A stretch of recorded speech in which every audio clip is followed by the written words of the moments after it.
Hello everyone! Welcome to Yolanda Kitchenomics.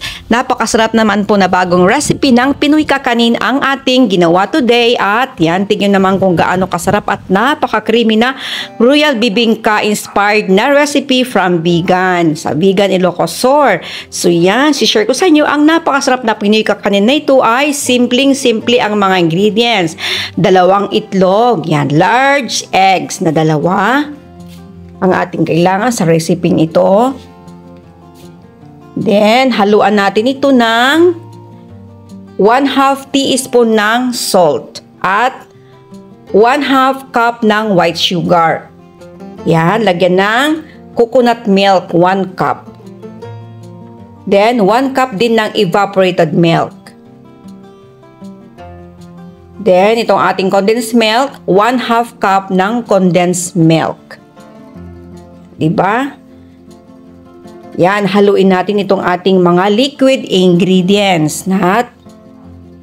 Yan, ihalo natin mabuti gamit ang wire whisk or yung ating, kung anong ating ginagamit na pang halo dito sa ating mixture. Then, ito po, 2 cups of glutinous rice flour. Yan, 2 cups lang po ang nilagay ko dito sa recipe ito. Yan. So, kung nagtitipid kayo o kaya nagbabudget kayo ng ingredients, yan, para sa merienda sa bahay o kaya pwede rin itong pang negosyo na recipe. Yan, pang pasalubong ito sa, nakikita natin itong recipe na ito, itong pagkaing Pinoy na ito sa part ng Vegan Ilocosur. Then, meron tayong 3 tablespoon of melted butter. Pang pasarap. Iba talaga yung may butter kasi habang kinakagat mo ito, titikman mo talaga yung masarap na lasa ng butter. At saka yung mga pinaghalong iba-ibang ingredients natin dito like yung ating gata, evaporated milk at saka condensed milk at saka yung eggs. Yan. Then of course, grated cheese. Yan. Ito ay nagbibigay ng as in lasang creamy na Royal Bibingka. Yan. Napaka-special po ang recipe nito dahil sa ating cheese. Any brand na cheese, pwede ditong ihalo. At least mga 3/4 cup dito sa isang recipe or 1/2 cup. Na depende po sa inyo kung gaano kadami.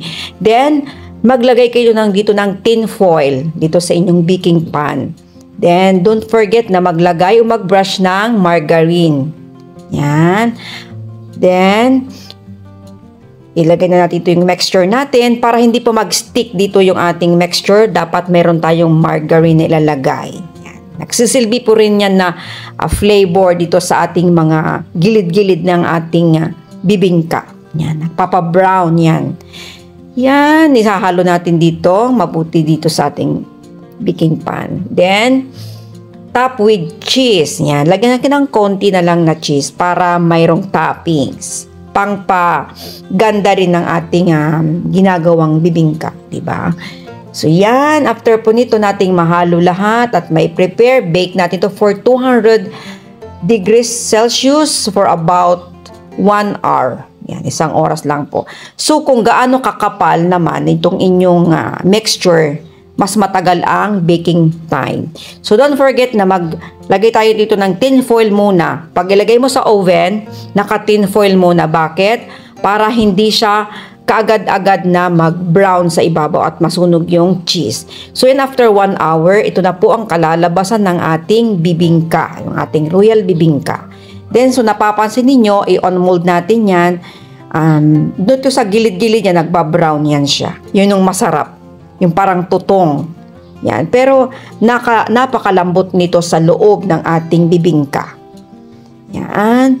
So dito pwede po ninyong pagkakitaan itong business na ito. Napakaganda po ito na pagkakitaan. Diba?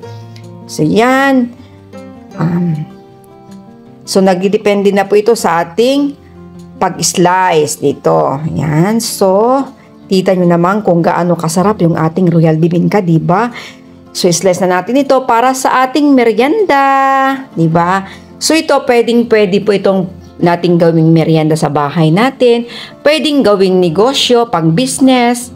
Yan. At pwede po ito nating mga occasion sa bahay napakainam po na ito na pagkaing Pinoy dahil napakadali lang pong gawin at hindi po komplikado o hindi po komplikado ang mga ingredients. Available po ito sa market natin. Yan. Tingnan naman kung gaano kasarap, di ba?